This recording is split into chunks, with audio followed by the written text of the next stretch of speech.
అయితే ఏంటంటే మరి ఆ సంస్థలో నేను ఉన్నప్పుడు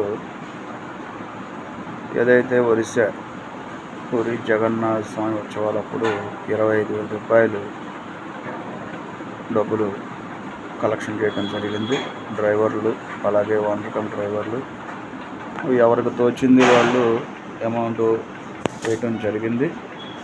అయితే అది ఆ సమయానికి ఇవ్వలేకపోవటం జరిగింది.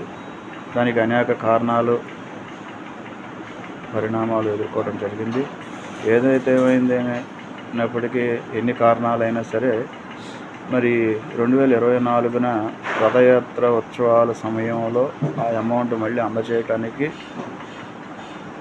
చెక్కు మీద నేను సంతకం పెట్టాను. అలాగే ఎంఆర్ కృష్ణ గారు క్యాషియర్ గారు ఆయన కూడా చెక్కు మీద సంతకం పెట్టి డబ్బులు విత్డ్రా చేసి వారికి పంపించడానికి ఫోన్ చేసి మాట్లాడటం జరిగింది. అయితే ఏంటంటే ఆ కార్యక్రమం సమయం టైం అయిపోయిందని చెప్పిన ఎడల వారికి మళ్ళీ సెకండ్ టైం కూడా సమయానికి అందించలేకపోయాం. మరి ఏదైతే ఆ అమౌంట్ ఉందో మొన్న 4వ తారీఖున మధుసూదన్ రావు గారు వెళ్ళి పూరి జగన్నాథ స్వామి గుడి టెంపుల్కి వెళ్ళి ఆ అమౌంట్ అందచేసి రావడం జరిగింది.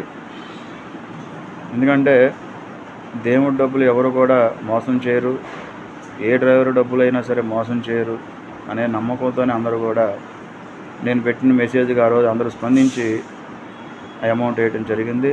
ఆ అమౌంట్కి తగు న్యాయం చేయటం కూడా జరిగిందనేది ఈ వీడియో ద్వారా తెలియజేసుకుంటున్నాను. మిత్రులారా, ఇవన్నీ చెప్పడానికి కారణం ఏంటంటే కొంతమంది నా మీద అసత్య ప్రచారాలు చేయటం మొదలుపెట్టారు. రోడ్డు మీద పోతూ ఉంటే ఎన్నో కుక్కలు మరుగుతూ ఉంటాయి. ప్రతి కుక్కకి నేను సమాధానం చెప్పుకోని అవసరం లేదు. నేనేంటనేది నాకు తెలుసు, నాతో జర్నీ చేసే వాళ్ళందరికీ తెలుసు. దయచేసి ఏదైనా సరే తెలుసుకోకుండా అసత్య ప్రచారాలు చేయటం వల్ల ఎవరైతే అసత్య ప్రచారాలు చేస్తారో వారికి ఇబ్బంది కలిగిద్ది, వారే నష్టపోతారు. నిజం తెలిసిన తర్వాత వారి దగ్గర ఏం మాట్లాడాలన్నా కూడా సమాధానం ఉండదు. దయచేసి అందరూ కూడా డ్రైవర్ మిత్రులందరూ కూడా అర్థం చేసుకొని కురాల రామకృష్ణ అనే వ్యక్తి ఎలాంటి వాడు ఏంటనేది నాతో కలిసి జర్నీ చేసే మిత్రులందరూ కూడా తెలుసు. దయచేసి ఎవరు కూడా ఎటువంటి అసత్య ప్రచారాలకి నమ్మొద్దు, ప్రలోభాలకి గురవద్దు. నిజం అనేది 4 రోజులకైనా తెలుస్తుంది, తెలియకుండా ఉండదు.